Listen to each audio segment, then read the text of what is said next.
जय हिंद दोस्तों, आप सभी का फिर से एक नए वीडियो में स्वागत है। सो अपने आज की इस वीडियो में हम जानेंगे कि तत्सम शब्द किसे कहते हैं, तद्भव शब्द किसे कहते हैं, देशज शब्द किसे कहते हैं और विदेशज शब्द किसे कहते हैं। यानी कि हम जहां पर पढ़े थे ना कि शब्द के प्रकार के बारे में पढ़े थे, तो शब्द के प्रकार में ये जो बतलाए थे कि 4 प्रकार के हैं, इन चारों प्रकार में से हम 2 प्रकार को अपनी पिछली वीडियो में जान चुके हैं। यानी तत्सम शब्द किसे कहते हैं, तद्भव शब्द किसे कहते हैं, ये हम जान चुके हैं। अगर आपने वो नहीं वीडियो देखा है, यानी तत्सम शब्द वाला और तद्भव शब्द वाला वीडियो नहीं देखा है, तो उसका लिंक जो है आपको डिस्क्रिप्शन में मिलेगा या फिर आई बटन पर यहाँ पर लिंक मिल जाएगा। ठीक, तो यहाँ पर चलते हुए वीडियो पे लिंक आएगा, तो वहां से जाकर देख लीजिएगा।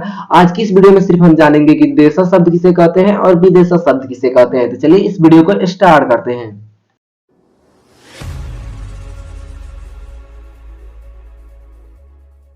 तो दोस्तों हम सबसे पहले जानेंगे कि देशज शब्द किसे कहते हैं, यानी देशज शब्द की परिभाषा क्या होती है। तो चलिए जानते हैं परिभाषा क्या कहता है।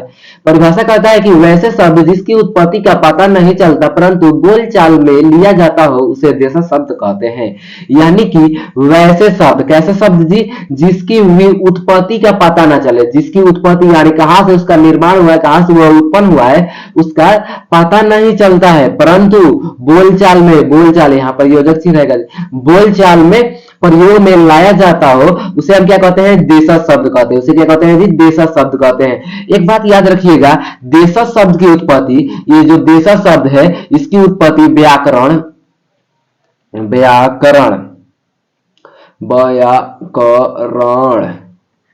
यानी कि देशज शब्द की उत्पत्ति व्याकरण के नियमों ठीक, व्याकरण के नियमों से भी नहीं हुई है, ना ही संस्कृत के किसी धातु से हुआ है, ना ही संस्कृत के किसी धातु से हुआ है। ठीक, ये आम बोलचाल में उत्पन्न लाया गया है जी, समझिएगा। देशज शब्द है, देशज शब्द की उत्पत्ति ना ही व्याकरण के किसी भी नियम से हुई है, ना ही संस्कृत भाषा के किसी धातु से उत्पन्न हुआ है। ये आम बोलचाल की भाषा में लाया गया है, बोलचाल के प्रयोग में लाया गया है। ठीक, तो वो क्या है जी, वो देशज शब्द है। ठीक, चलिए इसके कुछ उदाहरण को देखते हैं। उदाहरण में जैसे है चिड़िया, ठीक, तो चिड़िया, लोटा, कटोरा, खिचड़ी और क्या है, पगड़ी, जूता, यानी सभी क्या है, देशज शब्द है। इतना आपको याद रखना है कि इसकी उत्पत्ति जो हुई है व्याकरण के किसी भी नियम से नहीं हुई है, ना ही किसी संस्कृत भाषा का धातु से हुई है।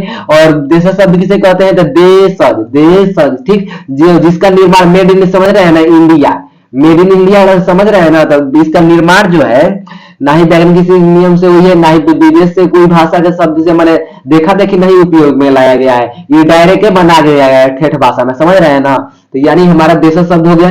चलिए विदेशज शब्द की ओर बढ़ते हैं। विदेशज शब्द का परिभाषा कहता है, विदेशज शब्द का परिभाषा को जान लीजिए।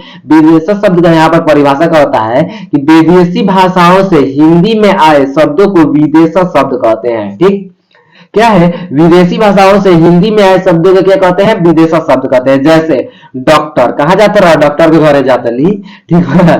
इंजन, ठीक, इंजन खराब हुआ, इंजन फेल कर लो। पेन है, जेल, ठीक, प्लेट, ठीक, डायरी, चाबी, गमला, कमीज, तो ये सभी क्या है जी, ये सभी जो है, जैसे डॉक्टर है ये अंग्रेजी भाषा से लाया गया है, इंजन भी अंग्रेजी भाषा से लाया गया है। यानी अभी से ये सब क्या है, ये सब दूसरे किसी विदेशी भाषाओं से लाए गए शब्द है, विदेशी भाषाओं से। ये क्या है जी, विदेशी मैंने विदेश की जो भाषा है उस पर लाकर और उसको हिंदी में हम लोग प्रयोग में लाते हैं, तनकी मन की उसमें रूपांतरण कर कर, यानी तनकी है सब मंतरवा हटाकर, तनकी मंतरवा हटाकर, मतलब समझिए ना, उसको प्रयोग में लाते हैं। तो वो क्या है जी, हमारा विदेशज शब्द है। ठीक, विदेशी भाषाओं से आए शब्दों को विदेशज शब्द कहते हैं। जैसे doctor, engine, pen, jail, plate, diary, चाबी, गमला, कमीज इत्यादि। ठीक, तो चलिए मिलते हैं अपने अगले वीडियो में, तब तक के लिए जय हिंद, वंदे मातरम।